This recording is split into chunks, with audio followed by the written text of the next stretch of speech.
Hello, today we're going to be having a look at the Warlord class, represented today by our friend Achlandi de Zon. She is an Orc veteran. She's been through many wars. You can see she's lost an eye. She's lost, well, big chunk out of her cheek there. She just wants to retire. She's come out here to the islands, find a nice little place, retirement home. And what does she find?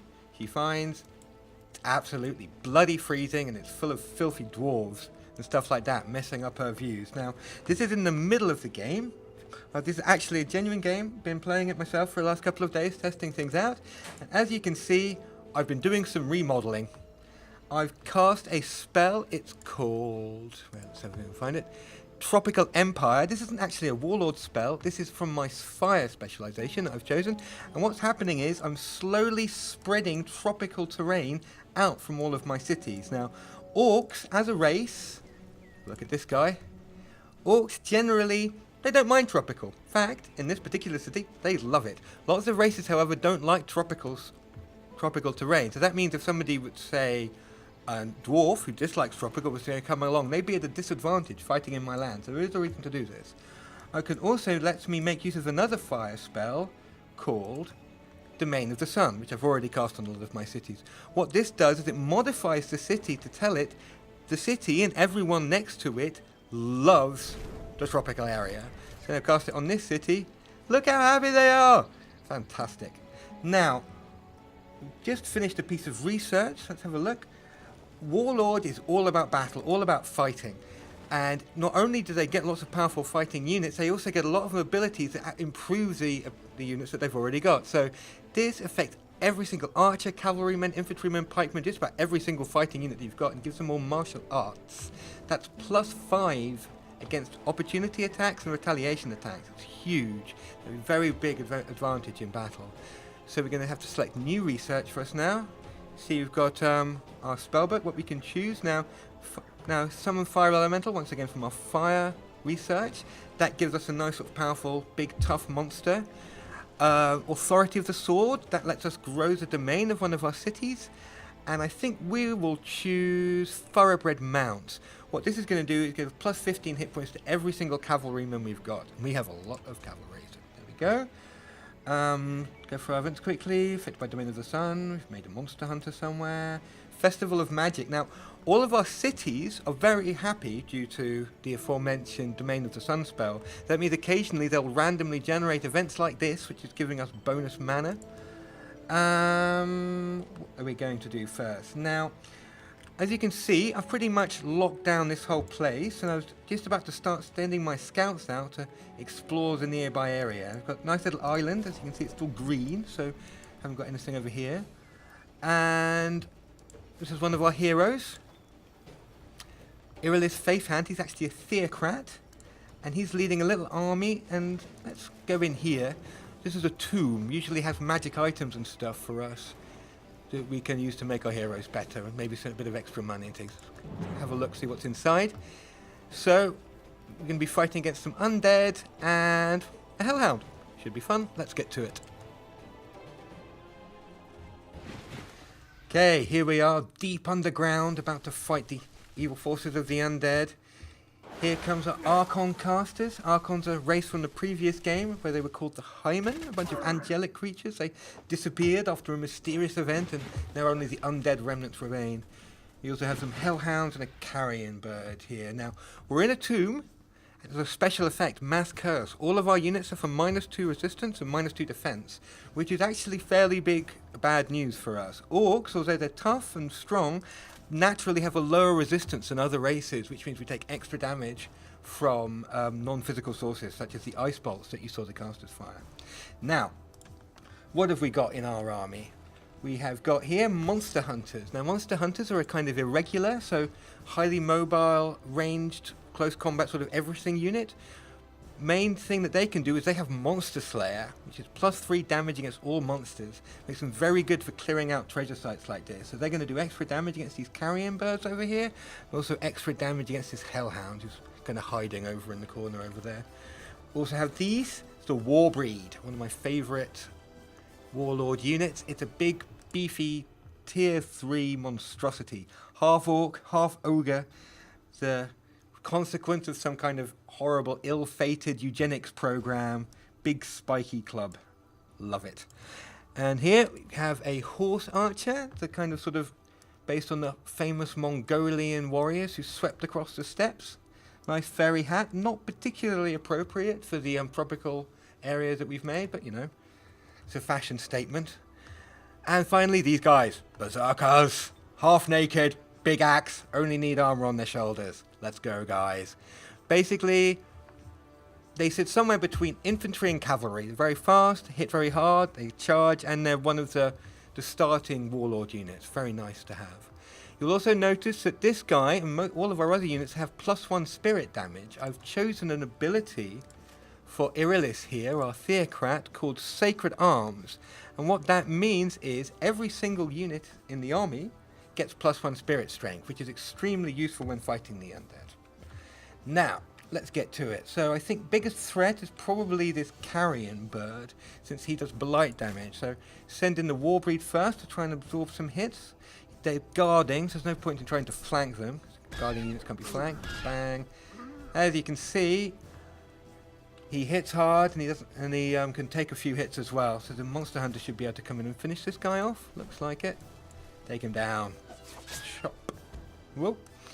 Now, what else? Okay, now theocrats are very, very good against the undead. You'll see here 40% spirit weakness. Just with a charge, and just with a charge, we can already take him down to almost no health. But we have a pure spirit ray attack. So let's see, is that enough to kill him? 8 to 12 times 2. Now I'll just charge it and ram him. Bye. Donk. He survived. Oops. Someone else come in and finish him off? The undead are actually quite tough, especially against normal ranged attacks. We'll plink away at him, but I think he'll be surviving into next turn. Okay? Now, these guys are coming round over here, so we'll send the berserkers to try and pin them down.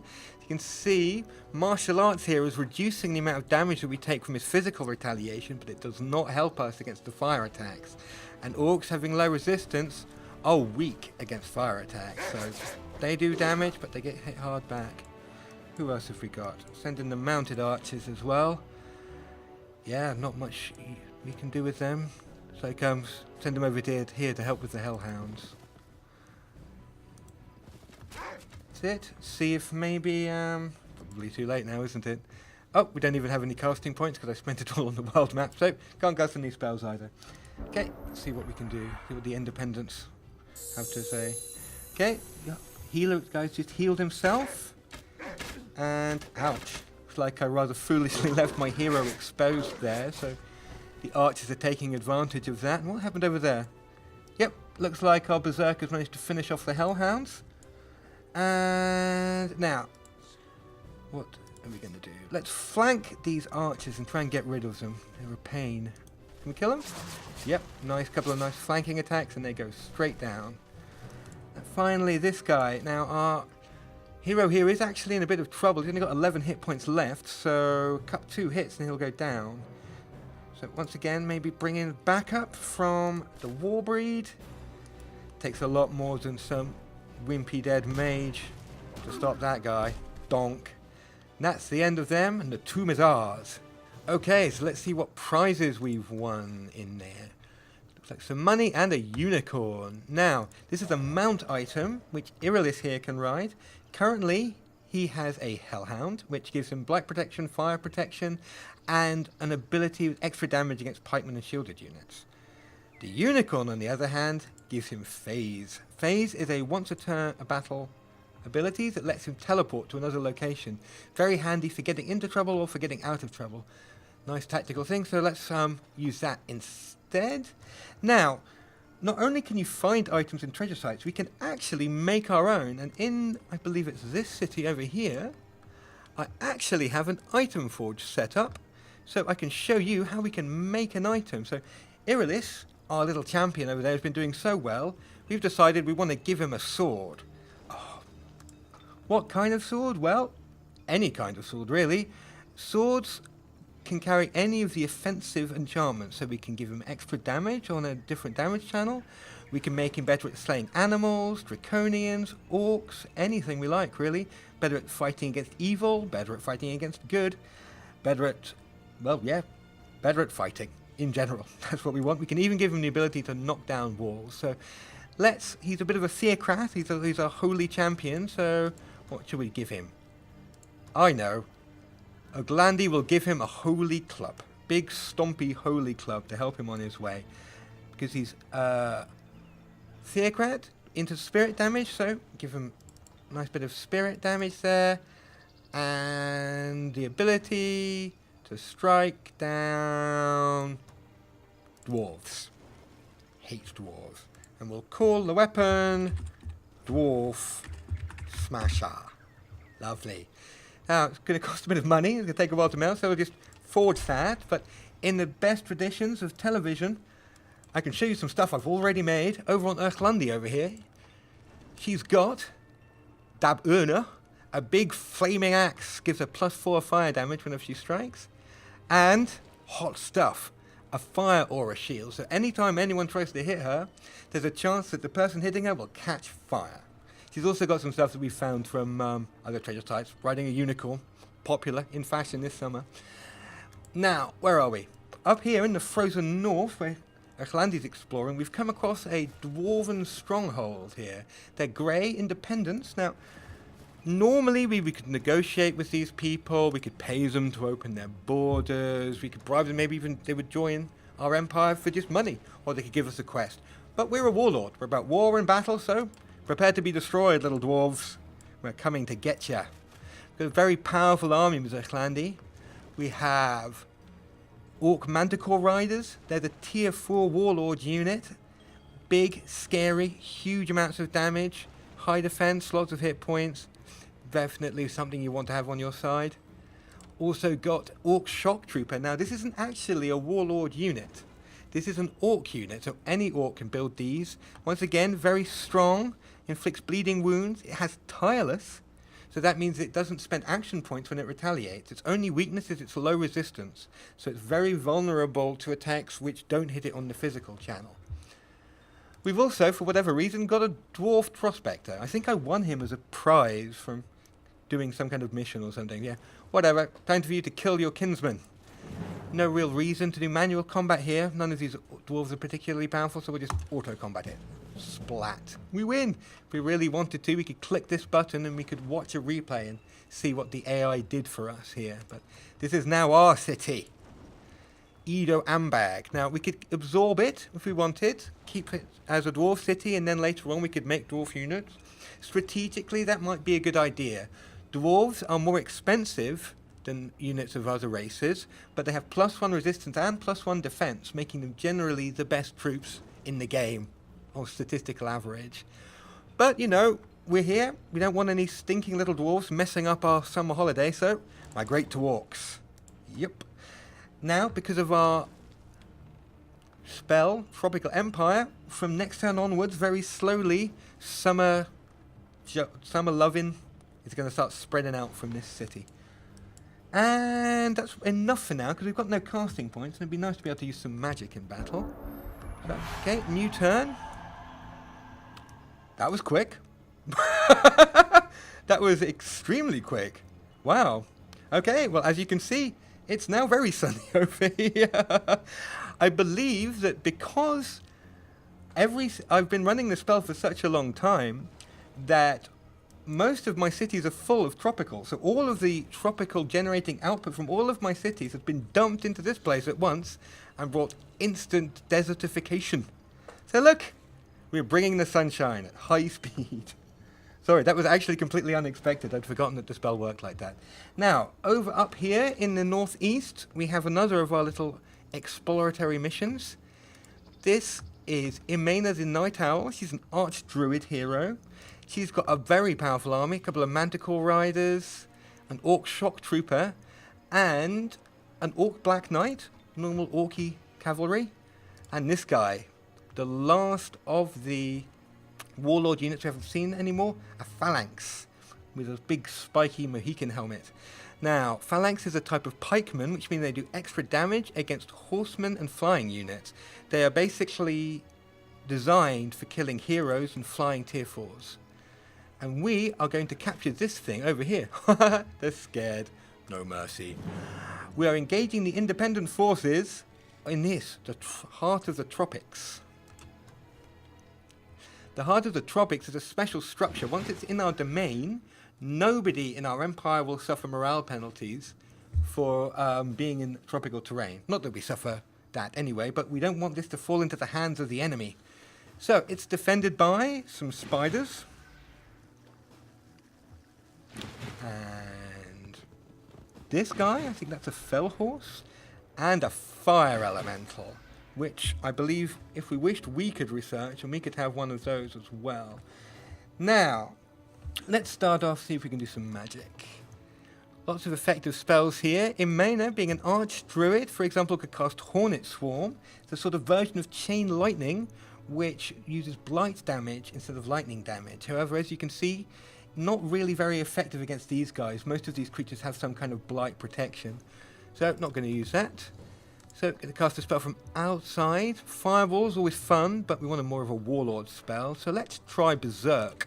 What Berserk will do is make the enemy unit melee attack the closest unit to it, regardless of what it will be. So let's try it on this horsey. 40% chance of success. Is it going to work? No. Oh well. We were never about magic anyway. Might have been usually that spell is more effective against creatures who aren't guarding. So he's a bit more well defended against that. Now, the Manticore Riders can move the fastest, so we're going to send this guy all the way over to the back here to tie up this Fire Elemental. The Fire Elemental is probably the biggest threat. Flying in there. Bash at him. Fire Elemental is tier 3, so even with our martial arts to protect us against the physical hit, we still took a fair amount of damage. We've also been affected by Immolated. Immolated means that we suffer 3 damage every turn, our physical strength has been reduced, as well as our defense and our resistance, so bad news there. But it's a tier 4 Manticore Rider, so probably doesn't really need to worry. What else have we got? The Phalanx can move in against these Hunter Spiders. They have the ability to cripple people on strike, although that guy resisted it. Crippled units can't move as far each turn. Manticore Riders fly in to finish them off. Coming in. Donk. Bye-bye. And the Shock Troopers can come in and hit these spiders. Donk. Oh, they didn't last very long either. And the Black Knights can charge. Oh, can't charge anyway because they're out of move range. And, as I mentioned earlier, we can teleport because we're riding a unicorn. However, since we're an arch-druid, we also have the befriend animal ability, which I've taught her. Is this going to work on this fell horse? Do we have a new horsey friend? We have a new horsey friend! Hello! Fantastic. Okay, end turn. See what they're going to try and do. Not much. Been a bit of a blitzkrieg for them, so... Oh! They're hitting my horse! Leave my horse alone. Okay. You'll pay for that. No one touches My Little Pony and lives. So, where do we go from here? Well, we have many tools to help us. We have battlefield spells, such as Bloodbath, which grants +5 damage to every unit on the field. Relentless Army, which gives all of our units tireless, allowing them to retaliate and do opportunity attacks for free. On the world map, we have spells like Death March, which doubles an army's move points whilst removing their health. We have Conqueror's Feast, which makes the morale effects of invasions more pronounced. All leading up to the ultimate spell, Global Assault, which grants every single one of our units charge, first strike, and promotes them to elite rank.